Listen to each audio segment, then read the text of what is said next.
So Rolando feels like he got the short end of the stick. Yeah, Why did you feel? He didn't get the full experience. No garnish on my drink. The time. So today we have, all right, so I'll give you guys a little bit of a context. So today we are recording a little bit earlier in the day. So we felt it was probably a little bit more appropriate that, we don't start the drinking until at least closer to sunset. But it's dark outside. at least when the sun's going down, right? So we got some mocktails going on for us today. What do we have going on today? We have a cranberry orange and tonic. You forgot the recipe already. It's cranberry orange and tonic, and I threw some berries and thyme in there. So it's delicious. It's very Really fruity. ooh, whose voice is that? Oh, the other voice? Yeah, that's not Karis's voice. What? The other male voice that's new in the room. Like, babe, your voice has gotten really deep Hello. in the last 2 weeks. So anyway, Who's here with us? hello. There he is. No, we'll get into that to that strange voice in just a little bit. So we welcome back our two co-hosts who just recently came back from Italia. Yeah, it felt like we were there forever. It does. Yeah. I think that was our longest trip ever. It was like 12 days. It wasn't our longest trip. Yeah, it was. We went on a road trip that was like 14 days last. No, it wasn't. It was about 10 days. But- How long Probably were did you more in? walking than this. How long were you True. in Paris and London? That was long. That was like 10 days. 10 days. Oh. Yeah. Italy was 12 days. And we did like 10 cities. How many steps a day? Ooh, I think we averaged like 12,000. So one day was like about close to 20.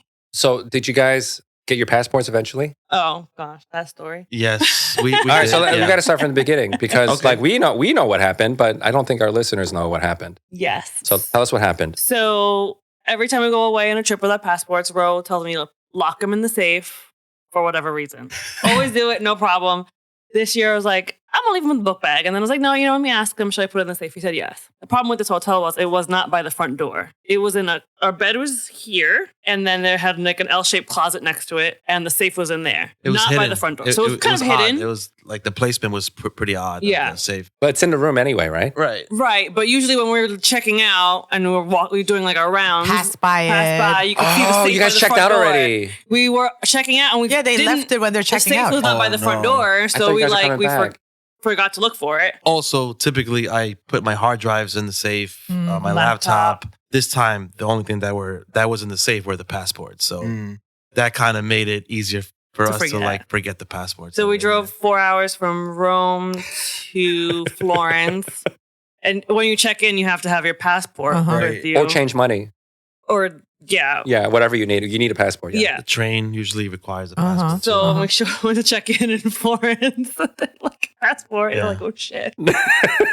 Our passports are in Rome. So we were like, do we drive back? Hell no. That's like 8 hours of driving. And it was already like 6 p.m. at night. And luckily it was the same like hotel chain. Oh, okay. So they called them, they sent them a photocopy. So they checked us in. Oh. And they were like, we'll ship it to you wherever you're going. But we were only going to be there for 2 days. So I was like, had my travel agent work with the hotel in Rome to ship it to Milan, since that was going to be our second to last stop. Mm-hmm. And then the photocopy that they gave me of the passport, I lost that too. Oh my God! Yeah. Oh my God! You're the It was just worst. one of those things. The next hotel in Milan just was able to take our IDs and was fine with that. And then our travel agent was like, okay, you're going to have your passport just in time in Milan before you leave to Venice. We didn't know Monday was a holiday. No. Delayed it. So instead of getting a Wednesday, it was saying it was going to get there Thursday.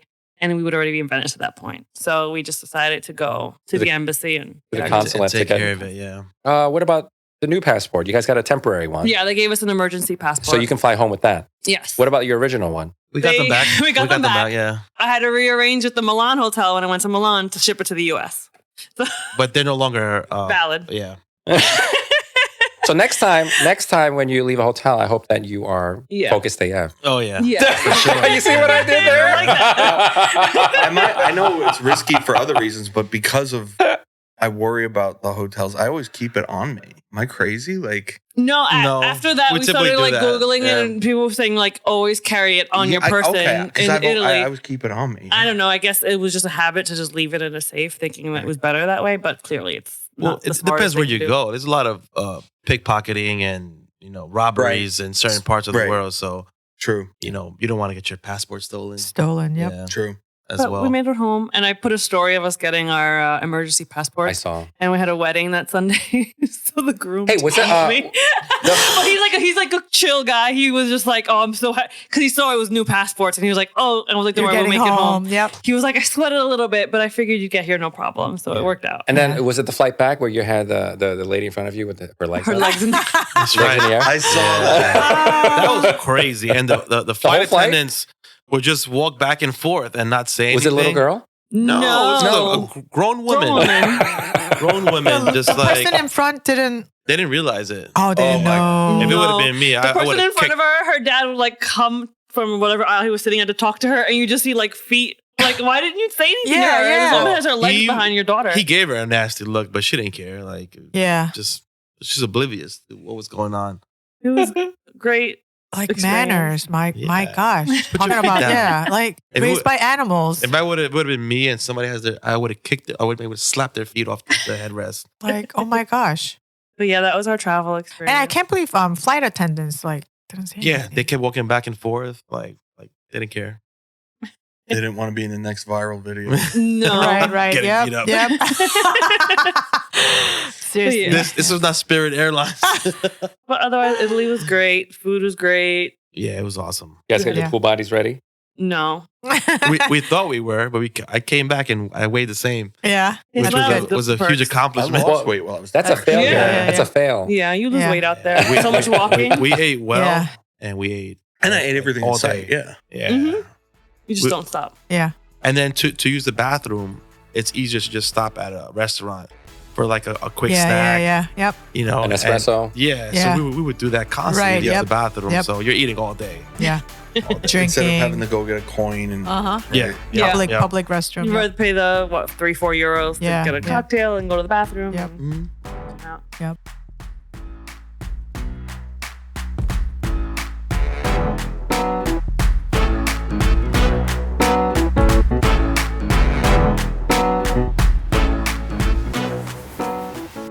Hey guys, welcome to Focus AF. My name is Ben. This is Jen. This is Ro. This is Karis. this is Mike. No. That was perfect. That's actually perfect because now Mike just introduced himself. and then introduce him. Yeah. Who do we have today, Ben? Yeah. We have Who's this Mike? Mr. Mike Zawadzki. Did I say it right? Yes, actually, it's perfect. Wow. Not many people do that. So. Good We stuff. just go. I'm pretty easy. special. Yeah. I'm He was pretty special practicing indeed. Yeah, I've been practicing it all night. So yeah, we have Mr. Mike Zawadzki here, a man who needs no introduction. Now he's a fellow wedding photographer here in northern New Jersey. He's actually been in, at least in my peripheral, for at least 2-3 years. And even right now, I am too. Literally. Leave the dad jokes to me. But in any case, he's been on my radar, and I had the pleasure of actually meeting him in person. I want to say maybe 4 months ago. That's it? Yeah, in person. Yeah, Wow. in this industry, you get to meet a lot of people. You get to see a lot of familiar names and faces online and whatnot. But you actually, I don't think we get enough opportunities to meet people in person.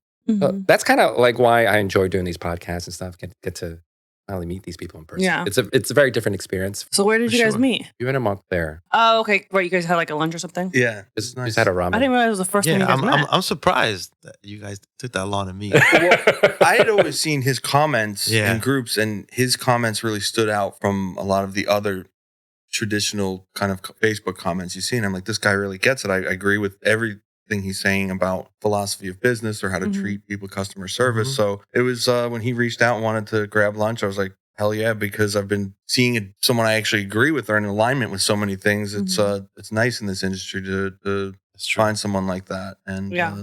People So, like yeah. me sometimes. well, I think that because some of the things you say, because they're not what most people comment, in groups, that it might bother some people, but what you're saying is right. So, Yeah.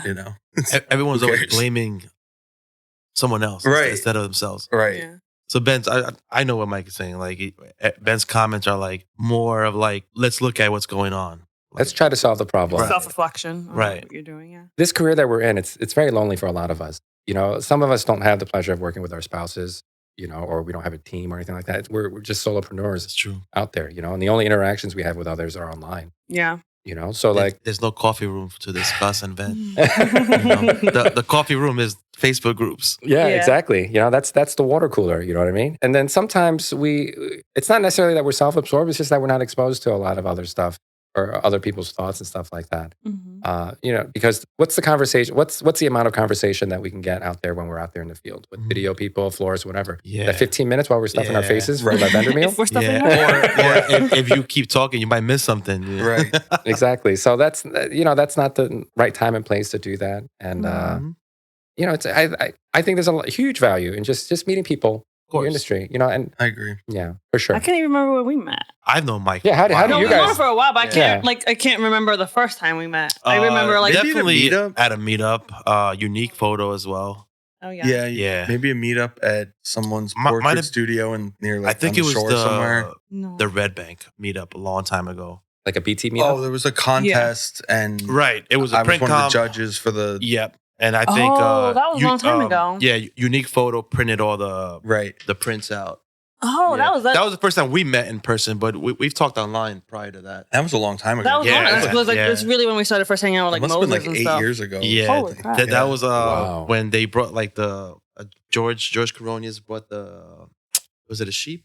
Inflatable The sheep. inflatable sheep thing. Yeah. What you That guys was doing like with the sheep? Like that was like a sheep. whole like thing that was like among Better Together group. Someone would get like in like it wasn't a sheep. It was I don't know. Unicorn? Lamb. Unicorn? no, No. it wasn't a unicorn. It was Goat? No, it was a sheep. What are you guys doing with this thing? Oh, an emu. You know, an emu.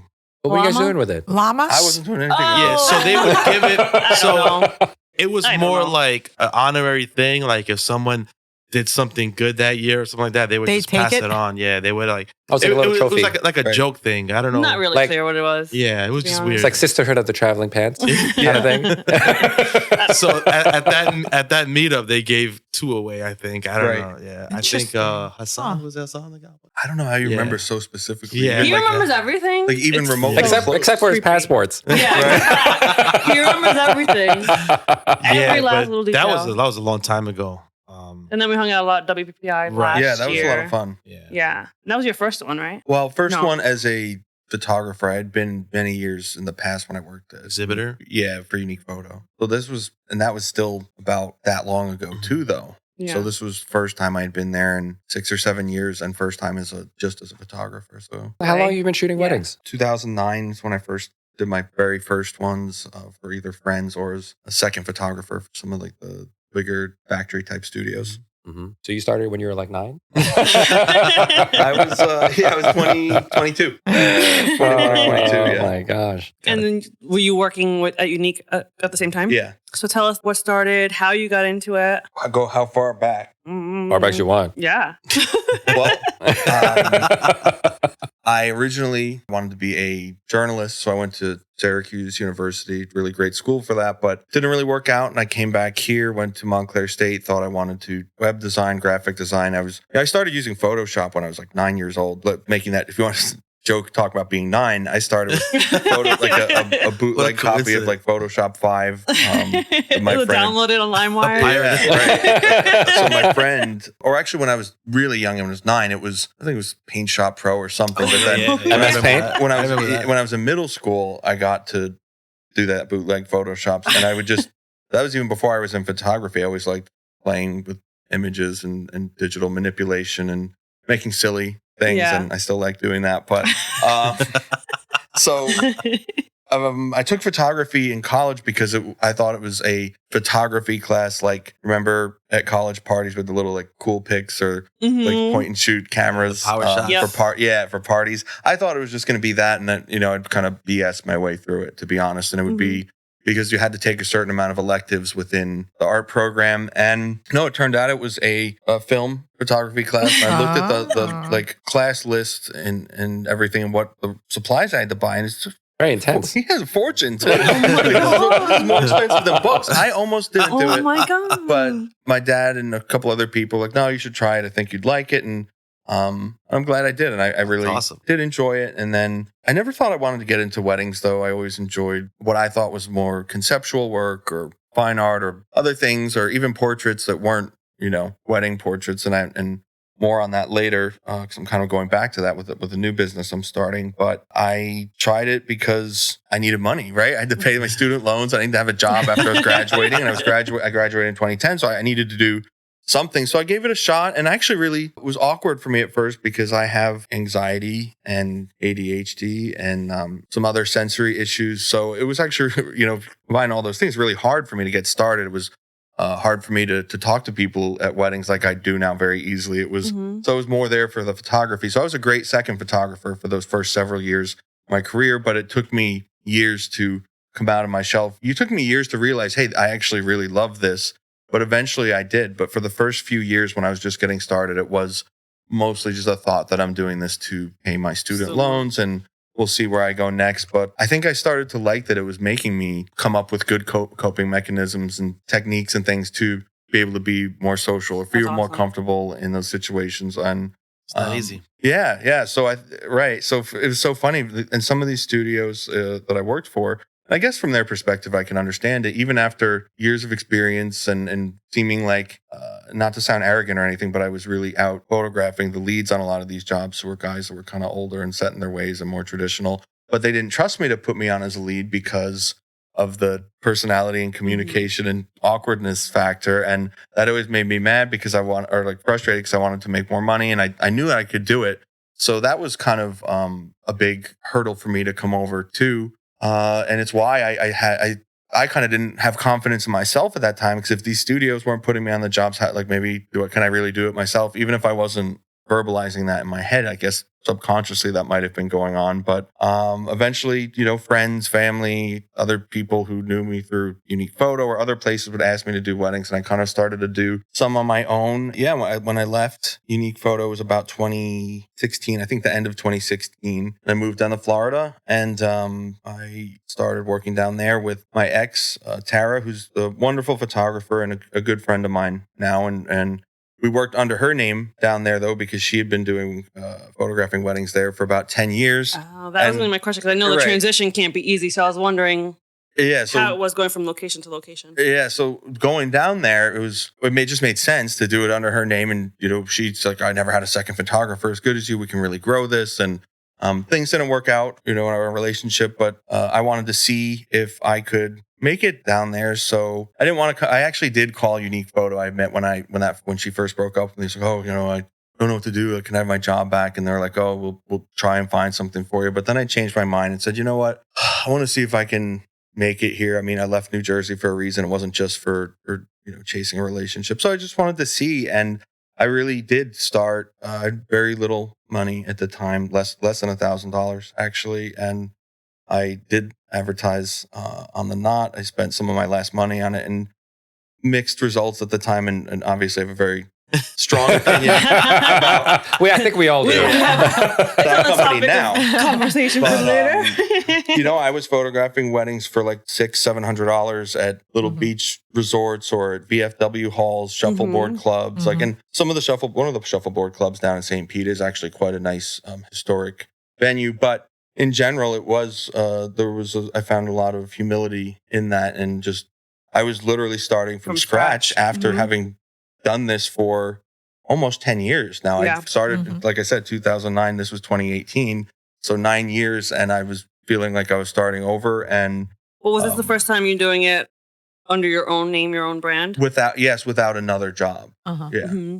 So I had to get serious. I spent, as I started to book some of these smaller things, I would drive, and gosh, with the traffic to get from St. Pete, where I was living, down to Sarasota, which is where I had a headshot studio down there, which I had to, not rent anymore because it would take sometimes 2-3 hours to get down to Sarasota with traffic. Wow. Oh my God. But I would drive down to Sarasota and do a headshot for under $200 I was scrapping to get every single penny I could get. And then I was reinvesting that money into education. I started working with Sam Jacobson from ID Action Consulting. And again, I was using kind of old gear at the time. I had, when Tara and I split up, we were very amicable in how we split our gear. So and I was nice. I let her keep the Nikon versions of the lenses. Okay. You see that? and the Nikon flashes. I took the... that's where you went wrong. I took the Yongnuos or whatever they were, and the Tamron lenses. And I had a 20 2014 MacBook Pro that I was editing on. So Jen still uses the 2014 MacBook. So you're fine.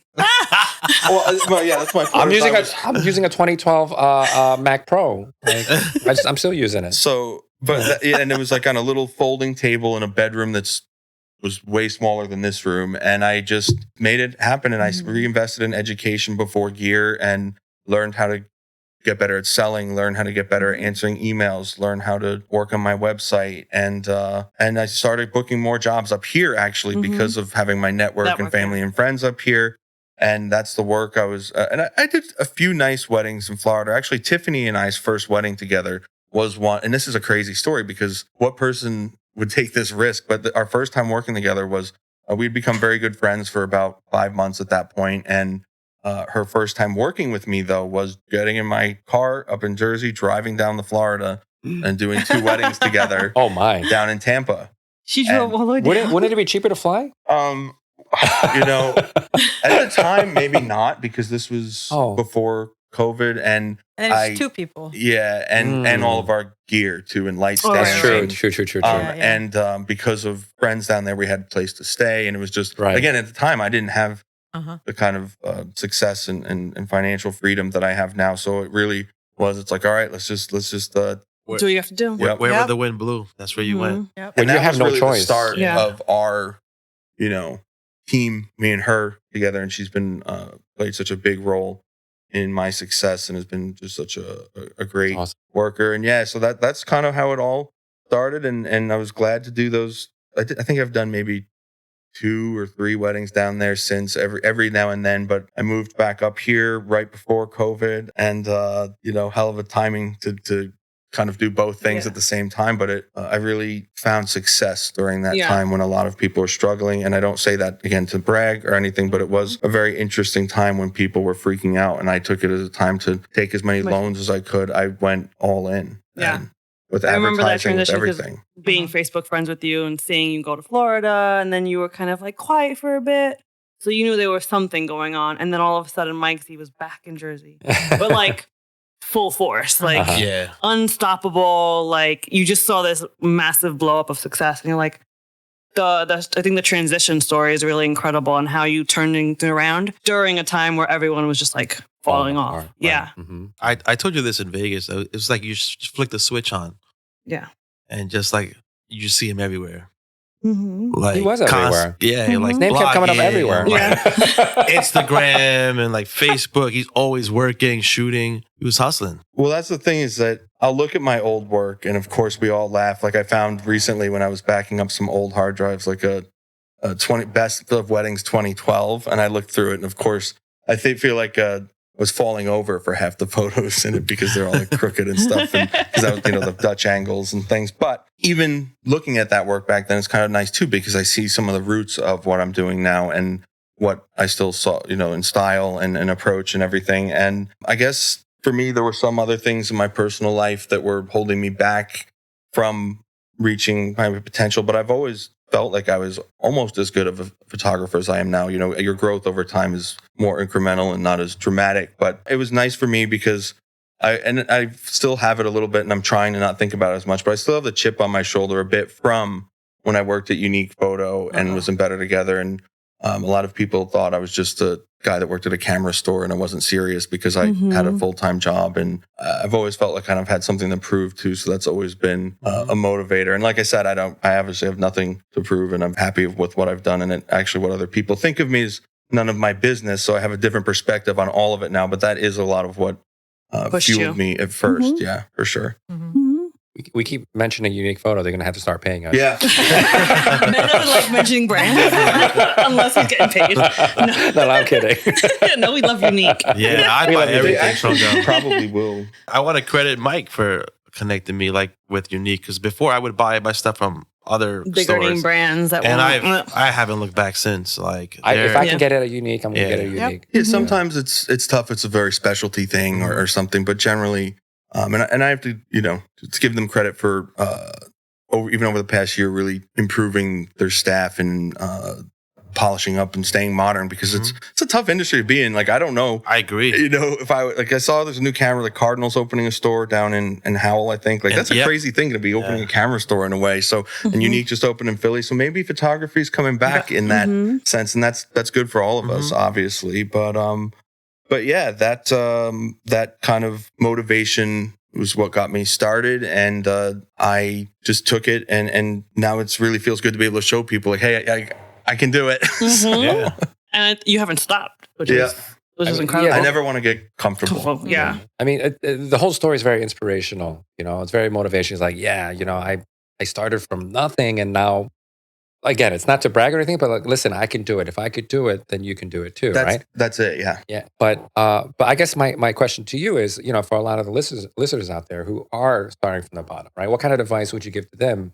Like, what kind of things that you implement into your own life that allowed you to experience this level of success? Well, there are a lot of things. One, for me, and I don't mind sharing about this, I'm very open about it. And I appreciate the mocktails especially, is that I don't drink. I had a really bad problem with alcoholism and addiction. And of course, most, if not all people who struggle with that also have other mental health issues. So it took me surrendering to that and taking care of that and taking care of myself, right? So all aspects of our health, mental, physical, everything. And that's why, you know, when people are saying they're slow or struggling, like there could be a lot of reasons, but you have to make sure you're taking care of yourself. So that's what really allowed me to have the ability to focus. So if there's something going on in your life that, and this could be for someone who's newer or for someone who used to be busy and is having a hard time now, you have to make sure you're taking care of yourself. And I'm a big advocate for, you know, getting rid of the stigma around talking about when you don't feel okay and stuff. So that's what I did first. But then after that, or if, you know, I'm talking to listeners now who don't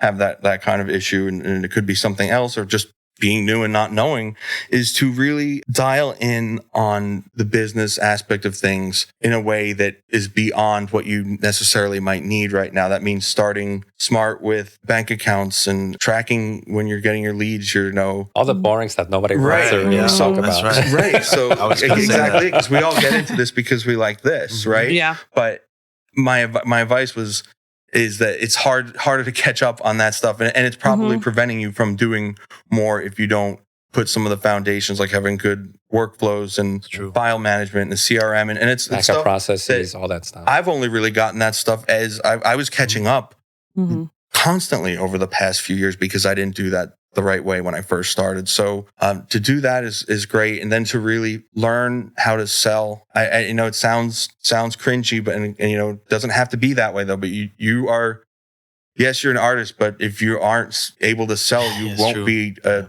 paid artist. You'll be a broke artist. Right. Artist. So there's a lot of them.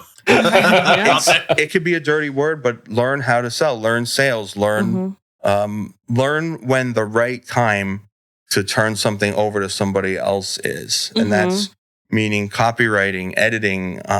Don't be so arrogant to think that nobody else can do it besides me, because you will not be able to really grow. Yeah, so delegating. That's perfect. Yeah, 100%. Right. So that was a big thing. And then, but for really, really getting started, it's about making a good website, because there's photographers who've been photographing for a long time that have bad websites, and we know a bunch, and you know a bunch, and they're talented, you know, because the you look at there. social media, algorithms change, right? You know, you always have control of your website, though. Of course, SEO stuff can always be kind of funny, but you can keep up to date with it, and it's better to get the content up now, because that is always better for SEO to have more content that's older. So really dialing in on that and not getting caught up on silly things either. Like, I don't want to post this on my Instagram because it'll mess up my feed, which is one of my biggest the pet aesthetic peeves of my feed. Like, no, unless you want to only work with a very specific type of person, that doesn't work. You need to show variety, and it'll be to your benefit, because people love to see candids. People love to see reception photos. People love to see black and white, dark, light, different times of day, rain, sun, cloudy. It really helps show that you're an expert in all areas of wedding photography, because all of us know you can encounter 6-7 different plus lighting scenarios in a single day. So don't fall into I guess an umbrella over all this is don't fall into copying the things that you're seeing other people do or talk about in groups, or like, or you see like this guide that I bought from a Facebook ad says, you know, to do your feed this way. And like, don't listen to that kind of stuff because it's not, you know, I don't know if that kind of information is vetted. Work with people who can train you in sales that can use statistics and facts to back it up. I actually enjoy working with coaches who aren't even photographers and are just have just been in the wedding industry and know sales, because, and I like to read books on sales and you know, habit forming and just general those kind of, and now some of them the ideas are too big for me, and I'm a very big subscriber of the phrase take what you need and leave the rest, because there's good points in all this stuff. But the wedding photography world may not be necessarily the best place to get all of your education and information. I agree with No, that. yeah. Yep, I agree. You have to learn from all different. Right. I like learning from all different business owners, industries. Sales The is- basic business concepts can be applied to anybody. In sales, right? Yeah, in and sales. sales psychology. Yeah, all because I don't know if I ever shared this with you guys. Like everything that I've learned in sales and marketing. Well, I mean, I have a long career in sales, like selling like counterfeit water guns. Did you hear about that story? No. I was Since 8. since I was 8. I've been in sales and Super marketing. soakers. Yeah, big super That's soakers on amazing. a Chinatown street corner. I was hawking that stuff, and I made $100 that day. How old Oh were you no! again? I sold $100 8 of years product. old, yeah. I make $20 in commissions that day for an 8-year-old in the My 80s. whole life starts at 8. My whole life starts at always We 8. don't even know what he looked like before that. Yeah. No, but like I started selling stuff there, and I was selling clothes at the mall. I was selling office supplies at Office Depot. I was selling insurance and investments. I was selling everything in my whole life. And the thing is, I think part of the reason why we've been able to experience what we've been able to experience in our career is that, you know, a lot of those lessons that I learned from those industries, those has nothing to do with photography. It has to do with like understanding what your customers want, you know, understanding their needs, finding solutions for them. That's how you sell, you know. So anyway, I'm getting off my soapbox. I'm passing it back to you. I know I'm in alignment. Businesses should exist to, you know, solve problems, and that's what it's all about. And again, as artists, it can kind of seem like, oh, I don't want sales. It's like, even when I was doing some of my first initial training in this, it felt kind of yucky, or it's like, because we have to think about the fact that there are a lot of pushy salespeople and stuff, and that's just not how most of our personalities are. So you shouldn't try to learn to sell that way. Authenticity is so important in everything, you know. So there's a way to do sales that you're actually being genuine and sincere and finding a way to show people what they want and helping guide them. So it's really not a yucky thing if you learn to do it from a perspective of authenticity. And I think the authenticity is key, because as we are getting older, like we've said this before, our clients They're saying the same age. But those generations, they're a little bit smarter now, and they don't like the BS, and they can see right through when they're being sold and They when won't you're haggle being you. fake. They just, 100%. they just won't. They just come won't back, hire you. Period. They're just like, Right. "Oh, You know? I respect your price, but I'm not coming back. Whatever the case may be. But they can see through all the BS, and they don't want to be sold to like that. Right. They want I that hate being sold relationship to with as you. well. Me too. Yeah. But in my 30 years of sales, you know, I think where you're gonna get the best results is if you're coming from a place of authenticity and also coming from a place of service. You know, you want to serve them, find out what it is that they're struggling with, solve that problem for them. Yeah. So you're selling solutions, not stuff. Mm-hmm. You know, people don't want to be sold stuff. Yeah. And I think a lot too is the education too. There's a first time planning a wedding. So a lot of times I like to talk to them about like certain things that could happen and how we would solve it and things they wouldn't realize or recognize. And then they see the value in what we're bringing, as opposed to a studio who's just like, all right, I'm going to show up 10 a.m. I'm going to do blah, blah, blah, blah. And that's it. I'm done for the day. I won't talk to you afterward or whatever the case may be. They want more of that one-on-one. Like, okay, you're going to be on my wedding day. You're going to be a team. We've had so many grooms and brides say like, we've put together a great team of people who are responsive and I know are going to make my day better.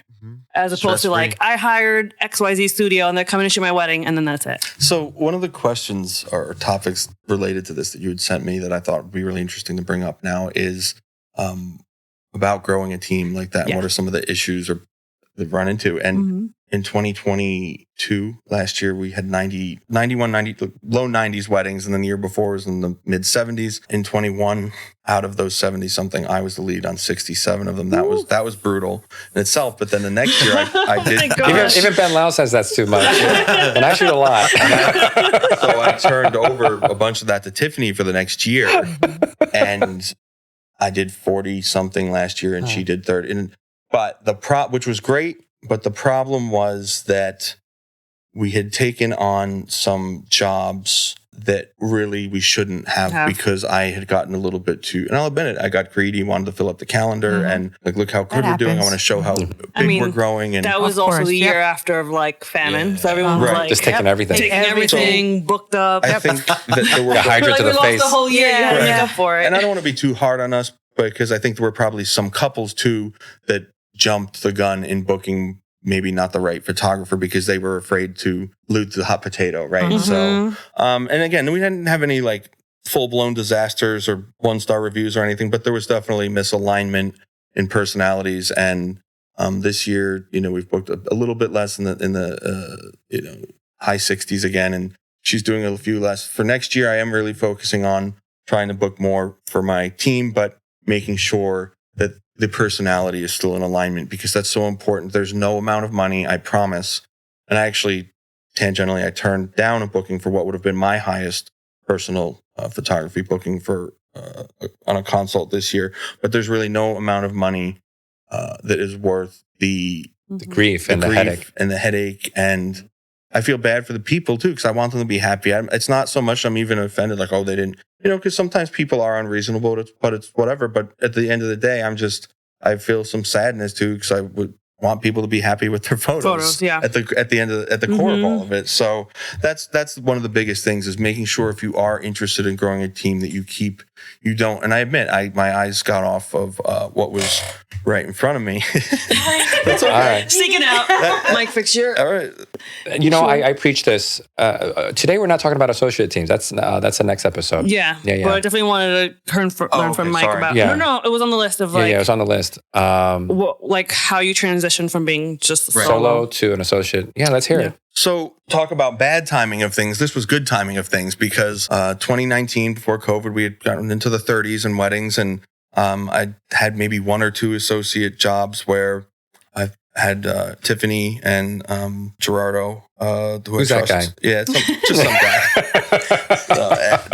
So there was one or two in 2019, just because it wasn't that big of a deal to do one or two, and I really trusted them. But then we really started to get, with all the sales work I'd done, I had copywriting done for my website. I really went full force on that, and then we started to get lots of leads for dates that I was already booked for 2020. So I started to book her for that. I had some copywriting done for the website for the team, and there were a lot of no's at that point, because I was learning how to sell associates, and I did some training specifically on that. I had her trained on sales too, and she does some of the like second calls with couples before they make the decision now. And there were some growing pains like we just talked about, but the reason for doing it was initially just so that I could fill more dates, and book more work. But then during COVID, of course, it just became an absolute necessity. I was very grateful that I had started on that already, because it saved, in some ways, it may have saved my business. And no, it sounds dramatic, but if I had really lost all of those other jobs, I mean, that's losing like a year of income. That would have been really hard. And so she was able to, Tiffany and some of my other team members were able to fulfill those roles. And we learned, we're still learning, right? So my goal for next year is, like, this year she had 25 or so. My goal is to do the same thing next year. I'd be, for her sake too, because she's the best woman in my wedding. She's my friend. I want to make sure that I'm taking care of her. Right. So I'm actually having a bunch of copywriting done right now for new blog posts and for like specific landing pages, so we can really personalize that content more. And but I will say, right from the beginning, I've always taken the philosophy of, when someone is going to book us as an associate, it's not like you're just okay and they'll show up for the engagement photos of the wedding. It's okay, here's how I know this person. Here's some fun facts about them. Here are some of their full wedding galleries. Here's their email and cell phone number. And I copy Tiffany on the email and say, and then she has a kind of a pre-written response that she customizes. for the couple and introduces herself, and they set up a video chat. Oh, nice. And before they make the decision, they get to do that with her. And of course, because of the level she's at within my company, she does a lot of the touch points. And Gracie, my full-time studio manager, does some of it too, but Tiffany takes on more of a responsibility with that. With some of the other associates, it's not quite that much involvement, but they are also still, the people that work for me are willing to do that kind of video call with the couple and I feel that's the right way to do it. I feel like perhaps I could book a lot more weddings if I was just doing it the old way of, okay, book it and then assign it, but that's just not who I am. It's not what my clients want either. So that was I would say to avoid doing it for the sole purpose of just like, oh, I'm going to see how many weddings I can book. And because it calls for disaster. You have to also have the infrastructure in place. Like I have a really sophisticated NAS setup with FTP and Tiffany and Gracie. We have like a multimedia folder for undelivered jobs and other ones that are delivered on like an external like attachment to it. It's a whole system that was really like a $10,000 investment to get that set up, because you will wilt if you try and run an associate team like that and have external hard drives in your... Oh, you can't do that. You don't even Some know. people do that. So we've talked to some associates from bigger name brands. Oh, you've worked for some bigger name brands too. How they lost stuff. Not them personally, but their shooters have lost stuff. Or they don't have access to go to the studio to drop off the files the same night, or they're responsible for somehow transferring them from home to the studio and things happen. Yeah. So that's what I'm saying. As someone who's a solo so far, if you are not prepared to scale the other aspects of, and that comes with overhead, hiring a full-time employee, or at least and I know most people don't have a full-time employee, but it is the best decision I've made in a long time for my business, because I don't have the pleasure of being a team with Melanie, because she's an insurance agent. I mean, I have great insurance in my business. I'm the full-time employee. Ro is semi-retired. That's what I said. And I'm just the assistant. I'm semi-retired. But, it depends on the month. But at least you have to be ready to scale the outsourcing and help then, because think about it, you know, AI or not, you know, Aftershoot's great, and Imagine and all the other software that's coming out is really impressive, but it still takes like human hours to run it and to refine it and to upload it, back it up. It doesn't replace a human yet. You may be able to do 1-2 weddings a weekend and pull that off, but if you have a 5-wedding weekend or something, good luck doing that yourself. Good luck with the file manager.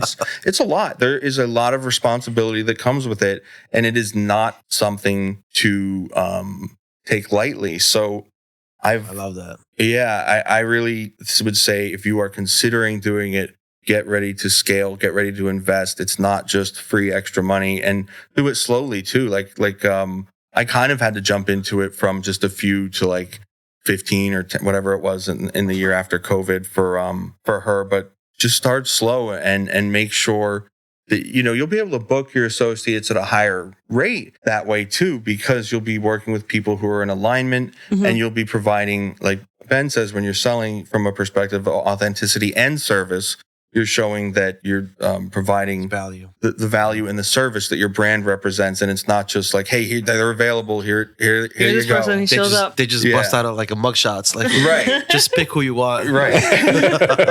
So that's the thing. That's a big part of it, and you know, I appreciate the hat tips and stuff and everything for you know what I've done, but I'm just to let everyone know, if it helps people who know, I'm still learning the best way to do this myself, and that's what it's all about, is also knowing when to scale back a little bit. I finally found the right video team that I like working with and who I pay very well to handle pretty much the whole process, from client communication, editing, songs, everything, file management, backing up delivery. I pay him, Tony, very well, but when I was having because originally I wanted to also book with video teams as part of... I was asking you to do video too? Well, now I had stopped because I was not... I just like working with couples that weren't great fits for my associates, we were having a lot of problems with the video team, with footage and editing, and I was having a really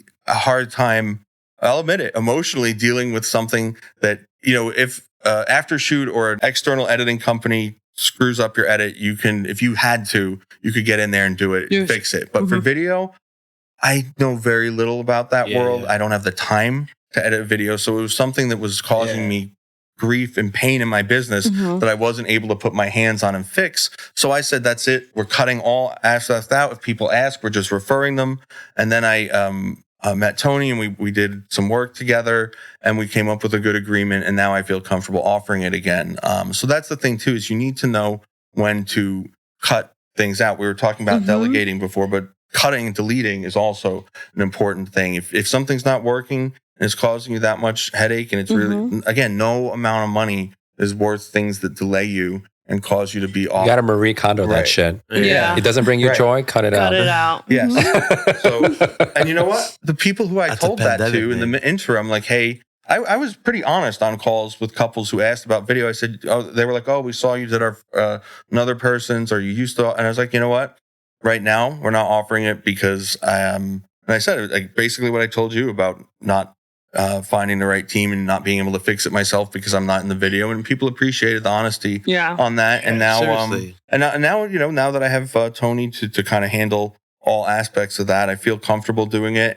But it's not a must. If they don't want to book us for video, that's fine. I don't really push it. It's really an extra, a card cherry on top. A card up my sleeve I can use if someone mentions that. I can say, well, actually, it's funny you bring that up. I do have a videographer that works for us, and you know, we don't do a lot of we don't have a whole like multiple video teams. But we have someone that we trust, and you can book for convenience. You can book with us. Yeah, especially with people who are like, I want both. I want photo and video. Yeah, and I feel it out too regarding budget and what they want out of video, and it generally works out. And sometimes with albums too, I have to think about it more because I don't know why it's happening. But lately, of having people book photography and then come back and say, hey, actually, we're going to throw on the albums and video, and there's like another $8,000-$9,000 add-on to their wedding. And I'm like, what? Okay. And so again, I have to think about that and discover why, because of course I like that. It must be the way I'm talking about it, because I am extremely low pressure on these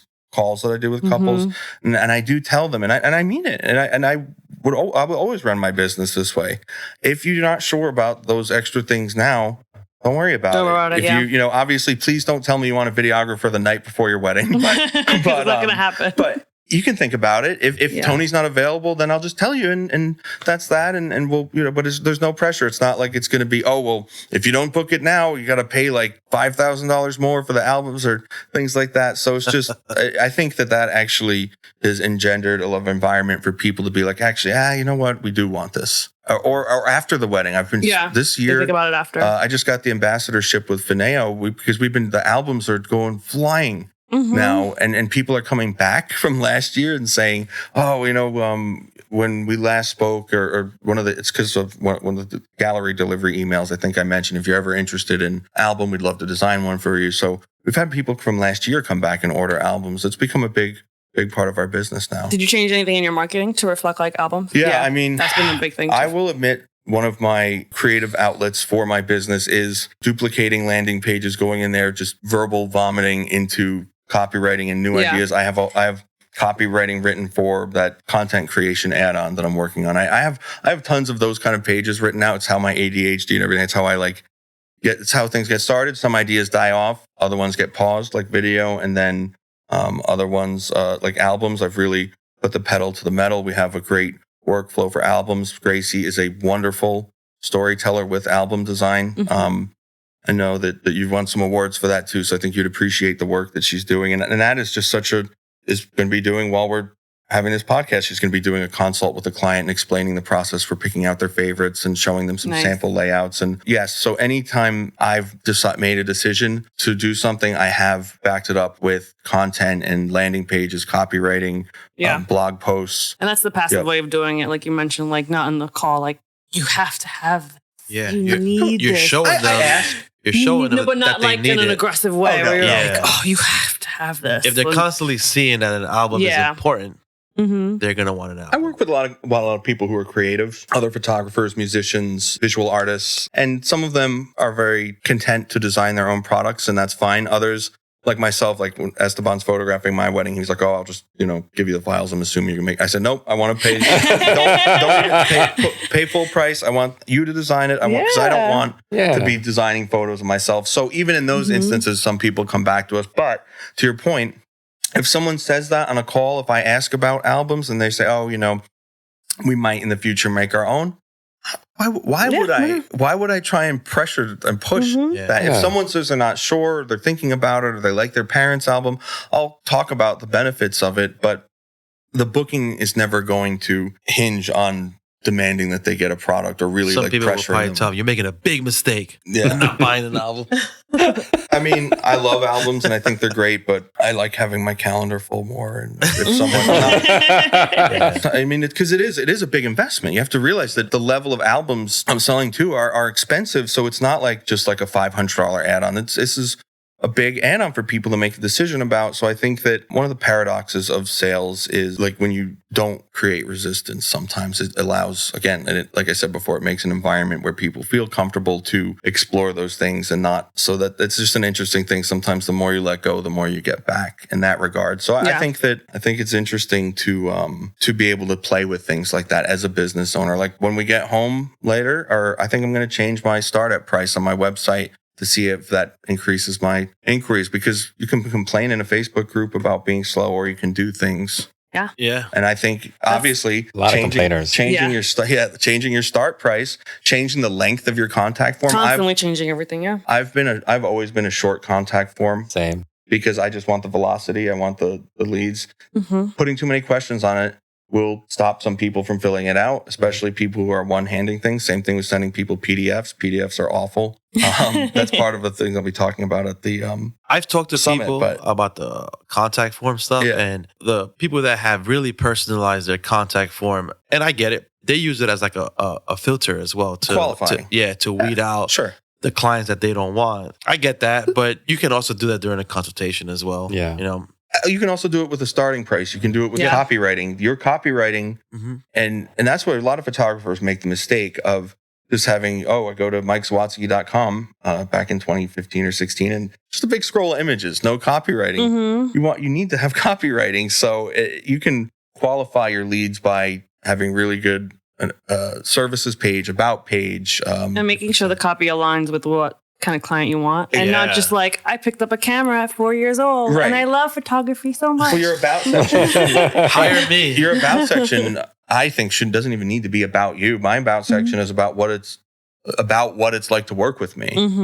It's true. Yeah, mine's actually about the client. It's a little bit of a jujitsu that I move that I pulled. Yeah, you want them to connect, like go through your site, and also like don't get me wrong, like showing your images only does work, but you're gonna just bring in all kinds of clients, right? Like the thing is, like when you do that, right? When you're showing beautiful images and stuff, the thing is, people don't hire you just on beautiful images themselves, because beautiful images at reasonable prices, you can find that's a dime a dozen. You can find that so much out there. There's so much talent out there. Yeah. So you gotta be like, well, why should they work with you? Why should they work with me? That's where the copywriting is going to come in handy. 100%. And at that point, when they're just looking for the imagery, they're just shopping around to see who's going to give them the best price. As long as the photos are decent, that's what they care about. Yeah. But circle back to what you said about contact forms. I think that there is a way to strike a balance and have maybe a little bit of qualifying in there. And that, for me, that's just putting our associate and my starting price and general availability right next above the submit button. And I think that helps, but you can add a couple more questions maybe that help pre-qualify. But if you go too much, you will just lose leads. Yeah. So where are your leads coming from now? Not the my email. We'll get to the not. What do you mean? I mean not the email. I'm Sources. A good journalist never reveals their sources. No, I'm kidding.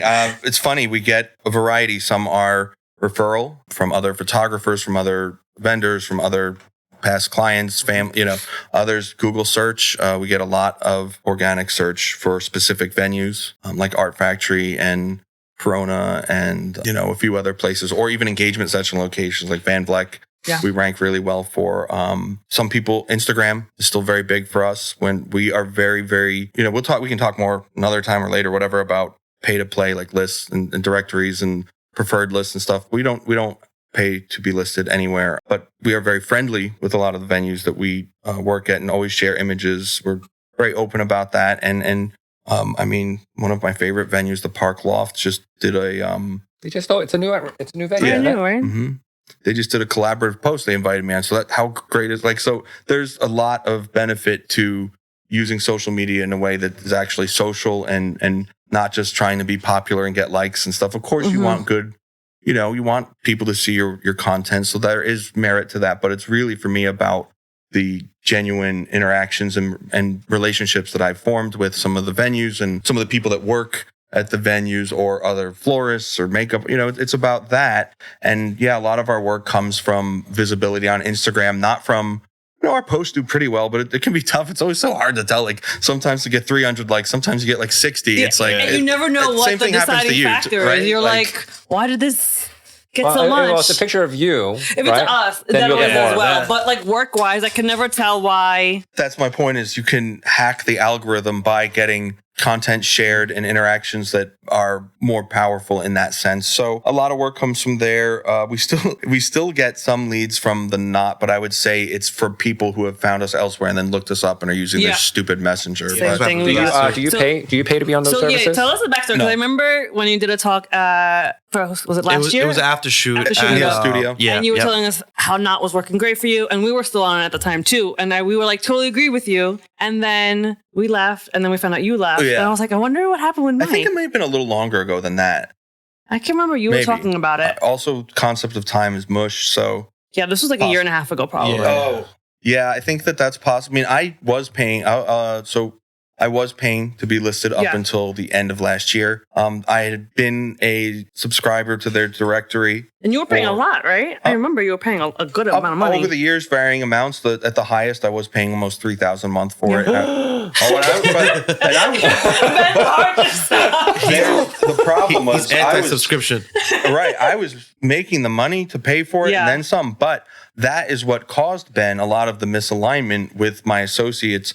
But the misaligned clients were in the lower price range and generally from the Knot. So cutting that off was a big part of getting rid of that distraction almost too, because so many of the leads were bad leads too. And, again, over the years since 2018, when like I said, when I started off on my own, it was on and off with them. Sometimes I'd be paying like $500 a month. Other times it was, like I said, almost $3,000 a month, and then decided to spend my money elsewhere with paying for more copywriting, paying for more design. I decided I wanted $3,000 a month will get you a very good copywriting. You could do a lot. That $3,000 a month has not been put just in the copywriting, but also in the hiring a full-time employee. You'll have money left over for sure. Yeah. Hiring a full-time employee, 9 million times better for my business than the Knot. I saw you post about blogging recently. We're all caught up on blogging. Anything I want blogged, posted. I had so much pre-written content that wasn't posted is posted. 2 informational articles a month posted. I mean, social media posts. She can make a nice reel in 20 minutes. Is this internal? Your studio manager? Oh, okay. Mm-hmm. That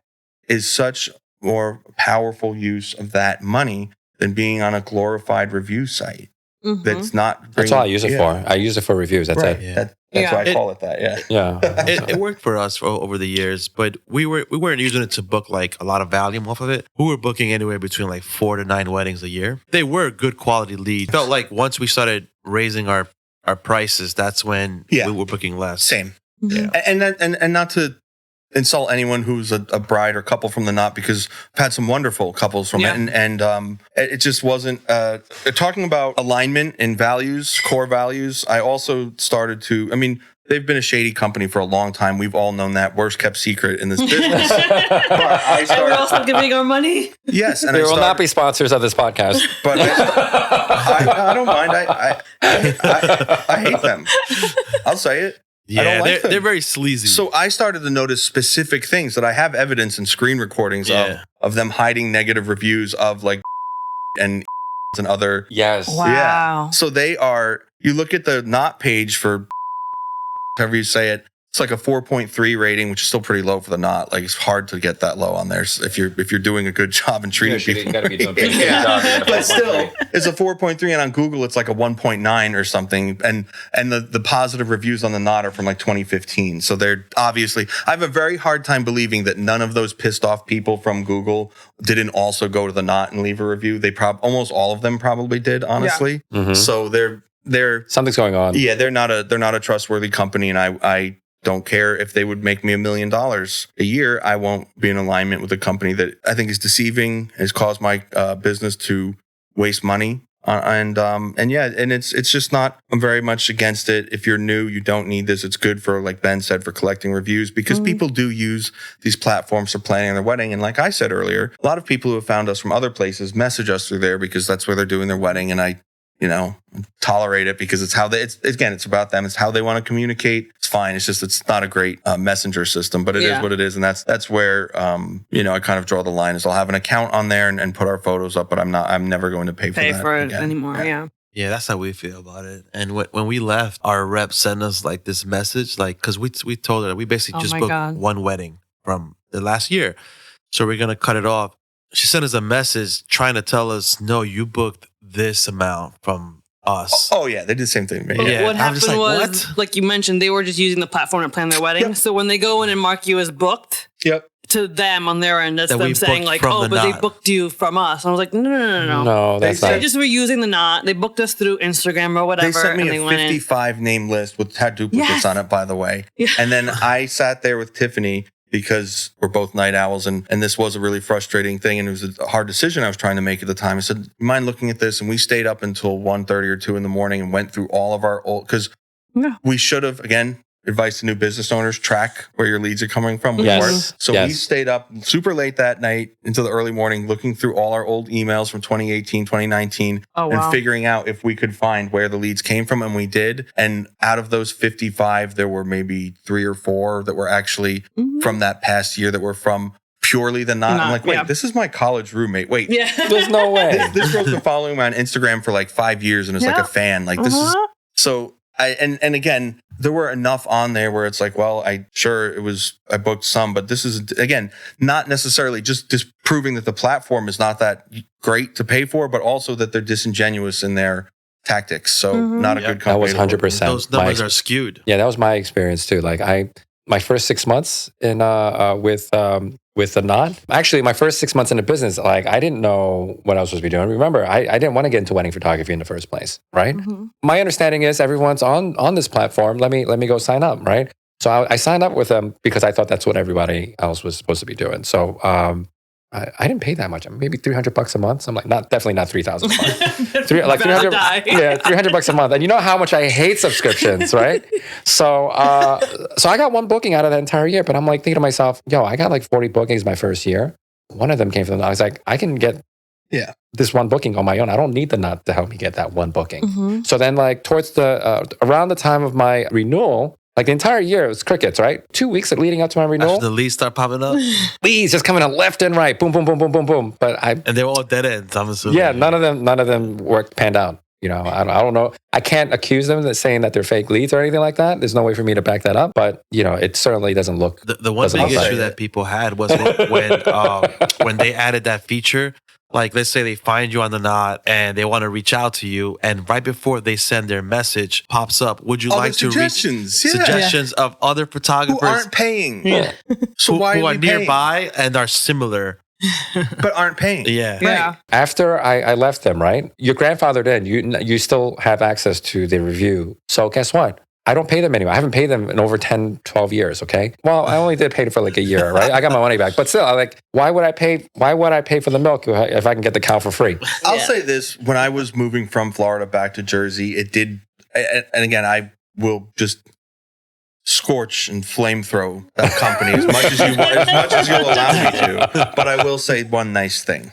When I originally was with them back in 2018, I did have a very good rep who helped me because I was totally clueless at that time and in a very hard time in my life. And I was able to book some lower priced weddings in Florida, some decent priced weddings in Florida, and then some decent ones in New Jersey at the time were in alignment with what I needed, and what I needed at the time was work. Yeah. So I was willing to do the $2,000 wedding, the $2,500 wedding, and you know what? I've met some really nice people that way, and that's what allowed me to develop a portfolio at some venues that I had worked at as a second for other people, but not as a like Corona probably, and it really did allow me to do that. And there may have probably definitely been other ways for me to do that, but it did give me that little boost in activity and leads that I needed from moving from one state to another. So I'd say that, again, such a disreputable company, I wouldn't advertise with them. But if there was... They wouldn't advertise with us. Right. If there was a reputable platform to play for, like maybe that was good like that, if you were moving from one state to another. Now, to take that mindset, though, there are other things you can do from moving from one location to another with how you, again, copywriting the words on your site, like your hashtags, your, the kind of content that you're posting. There's a lot of things, paying for maybe Google AdWords or using Meta ads, or there's other ways that you can transition from one location to another. But again, I can't in good faith, because of what my personal experience has been, it might work. It might still be something, and it's so market dependent with Wedding Pro that I know that the knot is better than others, and it's certain from place to place. So I can't say confidently, but it might still be an option. But I can't, with my heart, recommend working with them, because they don't have good values, in my opinion. Yeah. We're going to change gears just a little bit. We wanted to talk about the kind of clients that you are attracting these days. Because you were talking about you don't want to attract all the garbage or clients that are mismatched to what your brand represents and what you're able to offer. Right. So the copywriting went into effect in early 2020 during COVID. And so it would obviously take a couple years to see the full impact that has, because of the, window between booking and everything. So last year was, for my own jobs, I really started to see that some of our associate clients were in alignment. And then this year is full. Everything has just been, and Tiffany's noticed it too. And she kind of called it the beginning of the year, and maybe for different reasons, that this was going to be an amazing year for us in terms of everything. But for me, it's been that kind of alignment. And I would say it's couples that are irreverent, silly. They're not taking the wedding too seriously. They like to be playful, and don't necessarily love being the center of attention. They're never going to have like a 30-foot train and want to do like the OCF picture on the stairs. I mean, my couples do that. Pictures without a lot of luminosity. I will say this though.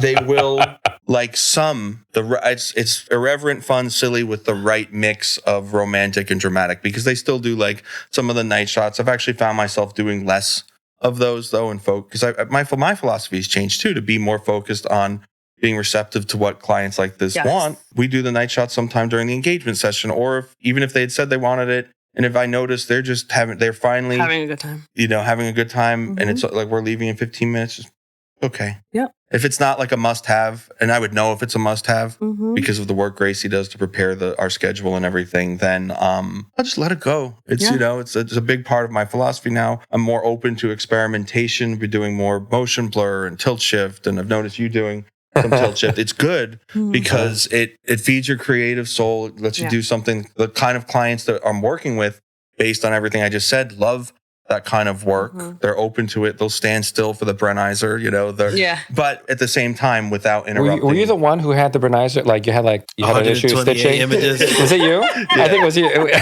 standing there for a long time, huh? It's still processing.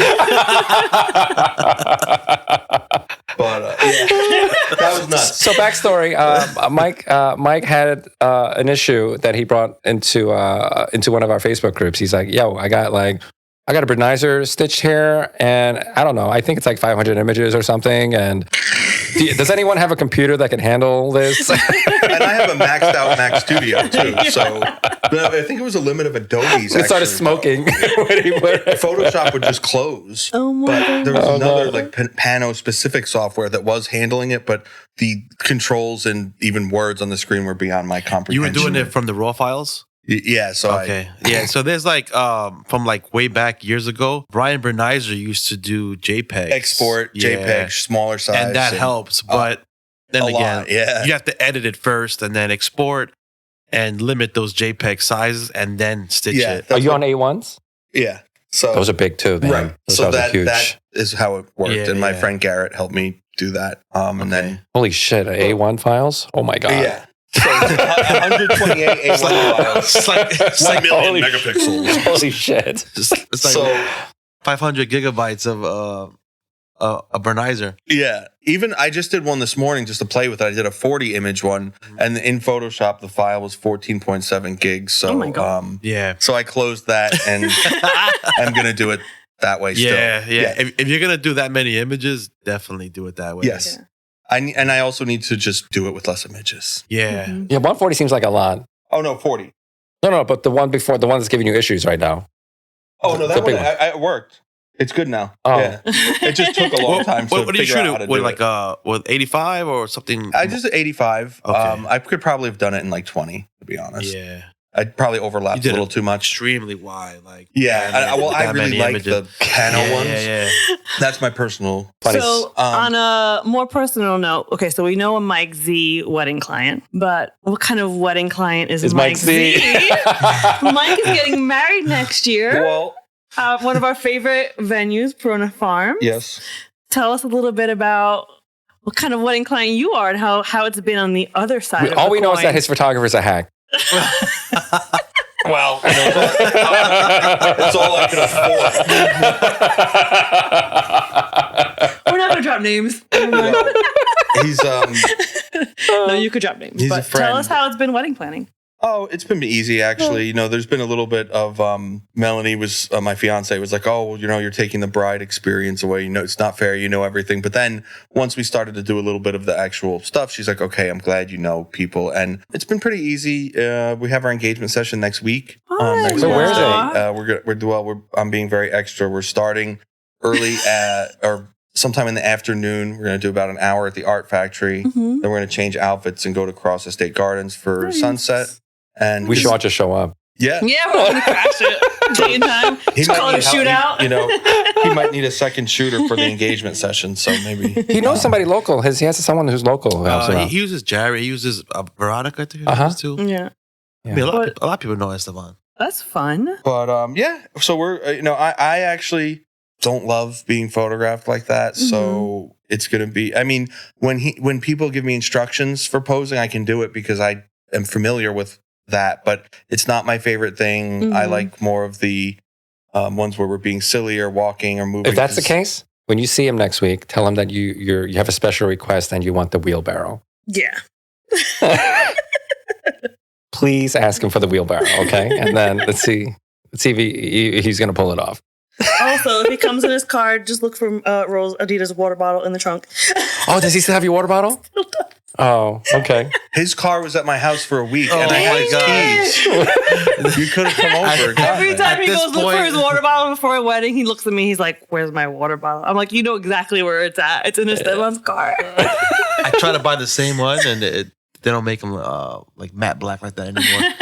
Oh, and just to touch a little bit back on the clients that work with us. So, for example, this year I've had, I think that some of my couples, again, they don't love being the center of attention. They may also, I don't want to make any accusations, but they may, and some have been honest with me about it, have anxiety issues too. So we really connect at a level of like, hey, we're the people that this is are a little awkward. This doesn't come naturally to us, but let's be weird and have fun together. Yeah. And I've taken selfies with a bride and groom this year of stuffing hot dogs, like seeing how many hot dogs we could fit in our mouth, Oh. and just like then they took pictures of them like who's twirling around and they're holding the hot dogs. They're sitting on like a broken exercise bike in the Art Factory making like a crazy face. And not that all of the pictures are like this. I'm not like a clown, but in these situations, I really connect with people so much that they feel comfortable to do something like Yeah, that or joke want to, or to around. lay on the ground at the Art Factory. Yeah. Like you've seen that picture probably. Like Yeah. Amanda is such a, because I asked him like, how much do you trust me? And like, or how much do you Yeah. like this dress? Because, You're gonna trash it right now. but that's it. It's the right mix of irreverence and silliness with still honoring What they need and stuff. I, for the longest time, I'm sorry to my team, I'm not criticizing you here, but a hell of a time getting everybody on the same page to photograph cocktail hour how I wanted. Mhm. And I said, and then there was a little curmudgeoning from some people. I don't like doing cocktail. And I was like, well, you know what? Fuck it. I'm going to do it. this is how I want it done. And I've actually loved shooting cocktail candids now. Well, how do you develop your associates? Do you do like a one-on-one with them after you get their files? What do you do? We do reviews of their catalogs, actually. Is it one-on-one or on Zoom? Yeah. Oh, okay. Yeah. Well, with Tiffany, no, because she's at the point where I trust her, wind her up and let her go, and even call and I'll share this with you guys. I don't know many people know this, right? So I know my wife and I, we manage an associate team. A lot of people know that, right? But we have 16 photographers there, right? And it's hard to do these one-on-ones with all of them. And they're all at different levels and whatnot. So I guess I'll just, share that with everyone else, how we do it. If they need if they need a lot of work, I'll do a one-on-one with them just to make it private and just so they don't feel so bad because that I'm doing it in public in front of the whole class. But if it's something that I think that a lot of people are maybe struggling with, maybe it's an exposure thing or a posing thing or whatever, that I'm seeing that it's it's a pattern across maybe several photographers, then I will make a public, hey guys, I'm going to go through the whole set, and then this is what you guys are doing a great job at. And here are some areas where I think if we did it this way, it would give you a better outcome, you know? As long as I'm being constructive, because they're all artists, so they're very sensitive about their stuff. Yes. Yeah. So you have to be very careful that you don't injure their egos so much that they don't want to work for you anymore. Right. No, they'll be more receptive too to the way you're trying to teach them. As long as you're being constructive with it, I think they're okay with it. I think one time, Karis, I let her be in charge of the critiquing. And this poor girl, she was nearly in tears. I was like, babe, you can't do that. She's like, these pictures look like Uncle Bob took it. Where were your settings? Right? She's not. I was like, babe, you can't say things like that. Everyone on my team, and I'm sure it's the same for you as well. Everyone on your, the team, it's important that they know that you're always coming from a good place, that you're there to help them improve their craft, that you're not stepping on them or making them feel terrible about their art. You're just trying to help them. And they can take the advice or not. Honestly, I'm not supposed to command and control them anyway. They're supposed to have the creative freedom to produce as they see fit, right? Mm-hmm. But at the same time, I'm coming from a place of maybe mentorship, unsolicited mentorship. Hey, listen, I know what you're trying to do here. Don't do it again. No, I don't say that. But hey, listen, why don't you try this instead? Because this isn't quite working the way that you think it's working. So why don't we try it this way? And also, you know what? And on top of critiquing their work, I critique my work also. Yeah. So I was like, guys, monkeys fall from trees sometimes too. You guys see, I fucked up the settings here. Yep. I fucked up the settings here. I missed that shot. I fucked it up, right? Yeah. So I hope my clients don't hear this, but I'm human. I mean, but the thing is, I let them know that hey, listen, I'm not above judging my own work. You need to be your own worst critic. You shouldn't be waiting for me to tell you that. Because the thing is, as artists, some of us have egos too, right? They're like, hey, man, my work's the shit. The thing is, you need to be the hardest critic when it comes to your own work. Now like I said before, don't ever get comfortable. Yeah. What happens if you tell the person the same thing over and over? They get the hint eventually. No, and they don't get the hint. They do. The hint. I'm very persistent. You guys know that. You learn to do what I do, which is decide to compromise with Ben Lau. You're going to realize that certain photographers have certain quirks that will never fully, some of my team like to shoot really close. I'm just please back up, and or leave too much room on top. Point down a little bit. And but you're right. Eventually, it might not happen as fast as you'd like. But I've never had a situation where it didn't happen eventually. And here's the other thing, right? We might notice as the photographers, as the professionals, that maybe the cropping's a little tight. We shouldn't crop at fingers and stuff. But the clients don't know about that stuff. They don't care about that. Yeah, it is what it is. Yeah. If you're doing a Dutch angle, we know, but the clients don't know.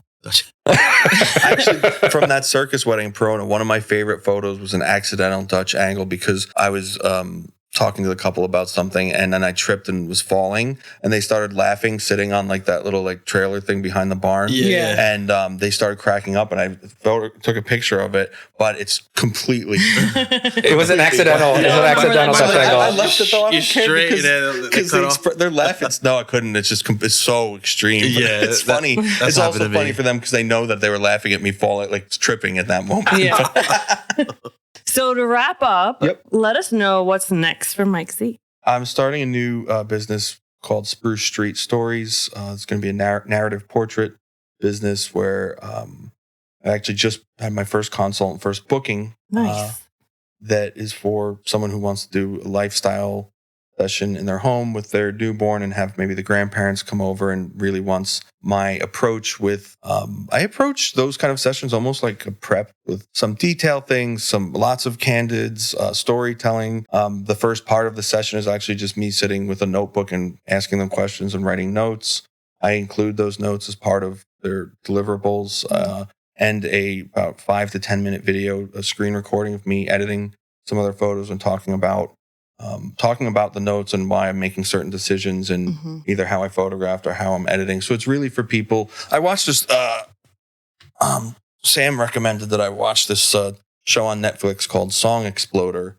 And it really changed my view on storytelling. So, and it's great. My past wedding clients, who are all very much like relators and people who like to talk to me about their life and stuff, are the perfect client avatar, whatever you want to call it, for this business. And we get to continue our relationship past the wedding. Nice. And, because I thought about it, okay, I guess I could just do family portraits or maternity or newborns. But I thought of every time I've been doing an engagement session and I hear children just shrieking and the dads are, I don't want to be here. And it's just like, I could not do, and props to all the family photographers who do those things. I do families. They are like that sometimes. We do them too. I'm going to keep my mouth shut on that. This is my take on being able to provide service and artwork and things for my clients in a way. I have had some interest for people who are doing other things too, like IVF, or my very first client was accidental before the official consultant booking with this next one. My very first one was last year. It was someone I had photographed their friend's wedding, and she emailed me and said, hey, I bought my childhood home. My parents were hoarders. I totally renovated it. I'd love for you to come photograph the space, and me and my dad who live here in it now. And I did this really conceptual project with them. I remember that. And yeah, it kind of inspired me really cool. to start this. And another photographer, Heather, she has expressed interest. I have to catch up with her about having similar type of thing. Her and her dad have worked on this cabin up in upstate New York, and those kind of stories too. Or I'm going to do one, obviously pro bono, because it's Melanie's grandmother, but she's Cuban and has all these amazing recipes, and like just her food is just out of this world, and she's very passionate about cooking and familial ties and importance it has to her and her like relationship with food. So I'm going to do a little project with her. You need a second shooter for that project? You have photos of them cooking together? Exactly. Oh my God, do it right away. So there's a lot of potential there.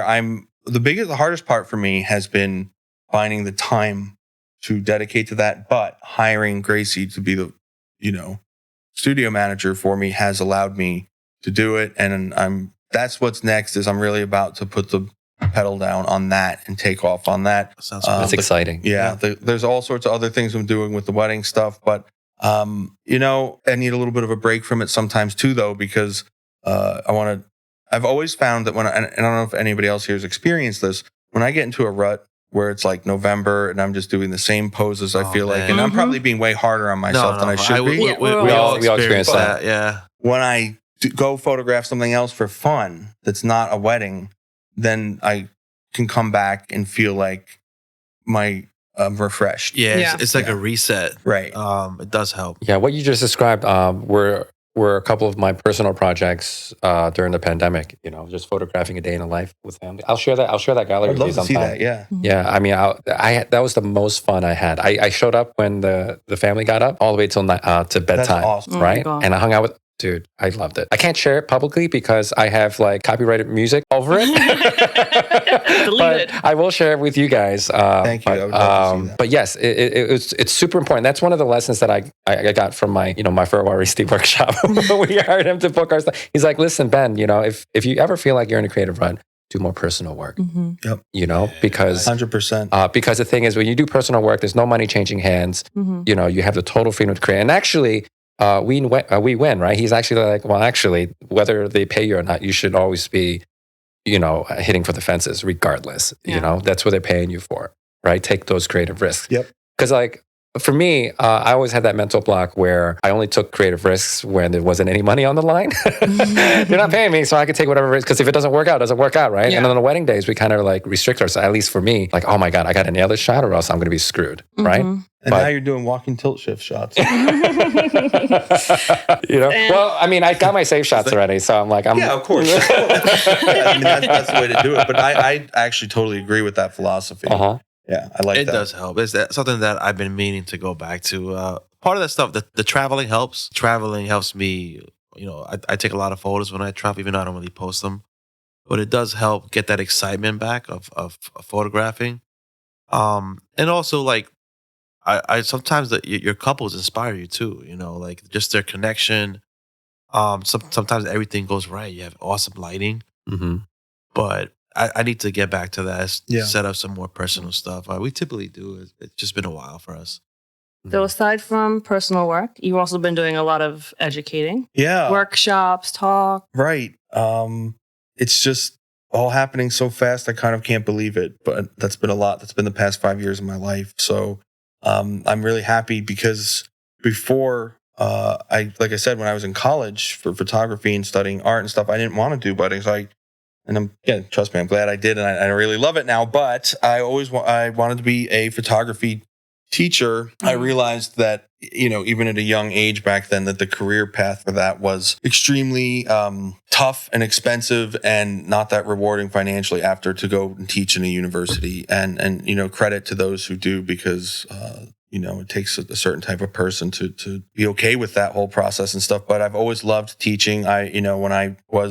Even when I was in college, I would teach in the summer a program for gifted middle and high schoolers who were doing like darkroom photography. When I was at Unique Photo, I used to teach a bunch of different classes, one-on-ones, and from basics of how to operate a camera up through like high-speed sync and more advanced concepts. And then, there was certainly a lull in education for me while I was photo lead on 67 weddings for a year. I had to, teach myself how to, treat myself better during that year. But now, I've been doing some nice workshops with Unique, and now we're doing the summit here. I'm also going to be... What summit? Focused AF.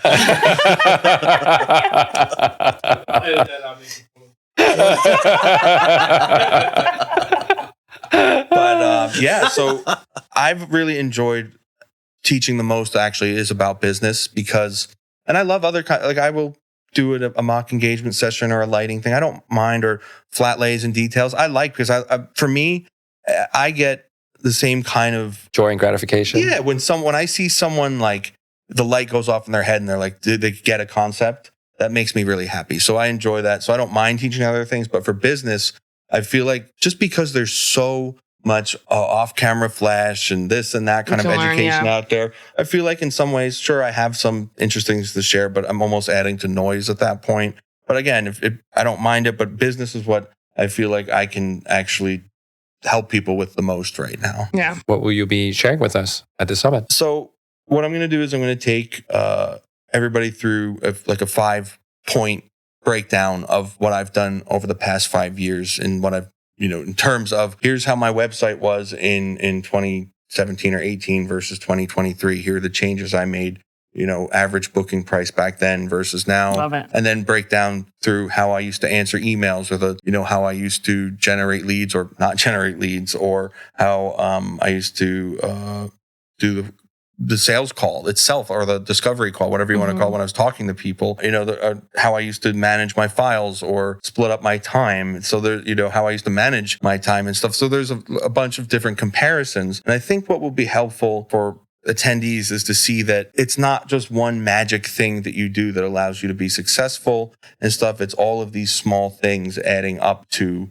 being a complete, fully operational machine. All the and small that, things that add up to be a big things. Right. And that you don't have to do everything perfectly. Like you said before, Ben, everyone screws up when it's photographing. Everyone screws up in business too. It's okay if your website sucks right now. We all had a sucky website at some point, but there's ways to make that change. So I'll be showing those different topics and the different things that I've done, because I feel like what I used to do in the past is what probably a lot of people are still trying to do now. But I think it'll show that it's possible. It's possible to get over the fear of, oh my God, this copywriting's so expensive. Because again, it's so hard for worth every artists penny. and people who have a bit of egos, like you said, to let go of something like that. And they've never paid $6, $7, $8, whatever $1,000 for someone to write through a website. And that seems outrageous because I've always done it myself. And why would I spend that money? But so I help people hopefully get over the fear of investing in themselves like that. Scared money don't make money. Wu-Tang. Wu-Tang. I was going to ask you who said that. And with that, thank you, Mike. Yeah. We're going to end with Wu-Tang? We'll end with the Wu-Tang. Thank you, Mike, Yeah. for coming This out was fun. today. Thank you so and much for hanging out joining with us. Some awesome for bringing us along your journey, which is awesome. Yeah. Well, hopefully you guys all learned a lot. I know you guys learned a lot. We got a lot of knowledge bombs dropped today. Yeah. Are you focused AF, Mike? I'm Sony, so of course I'm I think that was a dig on Nikon, y'all. Well, there we go. This is the He's Sony coming side. back, you You guys. guys got the lamp on here, so it's helping me out. Turn that thing off. We'd all look like This is the This is Sony the side. first and The last time you Sony guys side. see And Mike I on was the by podcast. myself for a long time because they all shoot Nikon. Yeah. fun. I honestly didn't even feel like we were recording something. This was just Yeah. This is the vibe that we want. Yeah. this was a lot of fun. Yeah. Okay. So Mike, where can we find you? How can our listeners find out where I'm you're right hanging out? Leave the dad jokes to me, okay? Mike Zawadzki Photography on Instagram, MikeZawadsky.com for web. We're going to leave those links in the show notes. Yeah. All right. Thank you guys for listening. If you would like to follow us on Instagram for some behind the scenes and highlights and clips of this episode, follow us at focus.af. And you can check out our website at focus-af.com. Yes, and then also you guys can also download this episode and all future episodes on Spotify, Stitcher, Apple, Google, wherever you guys download your podcast. On that note, are you guys focused AF? We're Focus AF. Focused AF. I am focused. I'm pretty focused AF. All right, guys. Thank you guys so much for joining us. We'll see you guys next time. Bye-bye. Focused AF is a fun, business-focused podcast for wedding creatives. Co-hosted by award-winning husband and wife wedding photography teams, Ben and Karis. And Jenn Ro, where we help fellow wedding creatives with their sales and marketing. With laid-back conversations and real talk with some of our most favorite people in the universe. And with that being said, are you Focused AF? I am focused AF today. We are Focused AF. I think I might be focused AF. Welcome to the Focused AF podcast.